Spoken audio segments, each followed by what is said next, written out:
हिमालय के दिल में उत्तराखंड के लुभावने परिदृश्यों के बीच पवित्र नदी यमुना बहती है।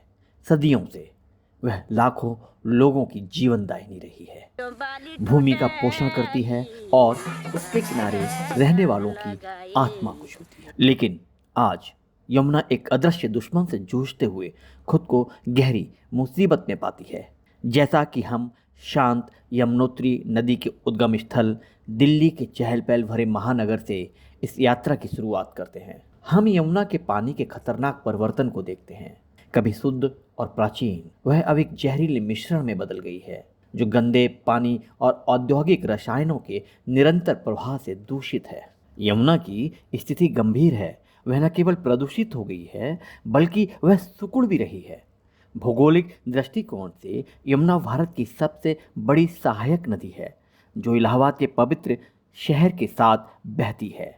जहां तीर्थराज प्रयाग, तीन नदियों का संगम, भूमि को आशीर्वाद देता है, यहाँ यमुना अपनी बहन शक्तिशाली गंगा के साथ विलीन हो जाती है। यमुना का ऐतिहासिक और सांस्कृतिक महत्व बहुत अधिक है। किंवदंतियों के अनुसार वह भगवान श्री कृष्ण की जन्मभूमि है। प्राचीन ऋग्वेद और अथर्ववेद उसकी पवित्रता और दिव्यता की प्रशंसा करते हुए उसकी बात करते हैं। हालांकि यमुना की वर्तमान स्थिति गंभीर चिंता का कारण है। इसके बैंकों के दोनों किनारों से अतिक्रमण तेज हो गया है।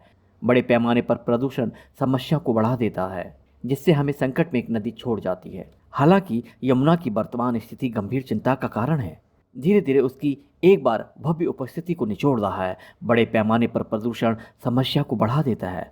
दुखद सच्चाई यह है कि यमुना की सफाई का भार केवल व्यक्तियों के कंधों पर नहीं आ सकता। इसके लिए एक सामूहिक प्रयास, प्रदूषण और अतिक्रमण के खिलाफ एक संयुक्त मोर्चा की आवश्यकता है। इस जीवन रेखा की पवित्रता की रक्षा और पुनर्स्थापना के लिए हमें समाज के एक रूप में, अपने पर्यावरण के प्रबंधक के रूप में एक साथ आना चाहिए। जागरूकता बढ़ाकर, कड़े पर्यावरणीय नियमों की वकालत करके और स्थायी प्रथाओं को बढ़ावा देकर हम यमुना में नई जान फूंक सकते हैं। हम उसके प्राचीन जल, उसके जीवंत पारिस्थितिकी तंत्र को पुनः प्राप्त कर सकते हैं और आने वाली पीढ़ियों के लिए एक स्वस्थ भविष्य सुनिश्चित कर सकते हैं। याद रखें, यमुना का भाग्य हमारे हाथ में है। आइए हम सेना में शामिल हों, कार्रवाई करें और इस शानदार नदी के संरक्षक के रूप में खड़े हों।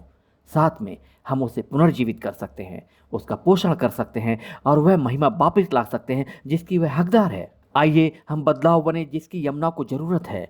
आइए हम आवाज बने जो उसकी बहाली के लिए बोलती है। आइए हम सब मिलकर यमुना को बचाने और उसकी सुंदरता को अनंत काल तक बनाए रखने के लिए इसकी शुरुआत करें। यमुना प्रदूषण से मुक्त कैसे हो, इसके लिए श्री के.एन. गोविंदाचार्य जी ने 4 जून को मानव श्रृंखला वजीराबाद रामघाट से शुरू कर कालिंदी कुंज तक, यमुना तक जारी रहेगी। इस कार्यक्रम में हम सभी को सम्मिलित होने का एक शुभ अवसर मिल रहा है। यह मानव श्रृंखला का 8 पड़ाव होगा। इस 8 पड़ाव में इस बात को यह दिखाता है कि लोगों को जागरूक किया जाए, इसमें गंदा पानी ना छोड़ें और सरकार को भी चेतावनी दी जाए कि इसका जल्द से जल्द कोई सही निर्णय ले।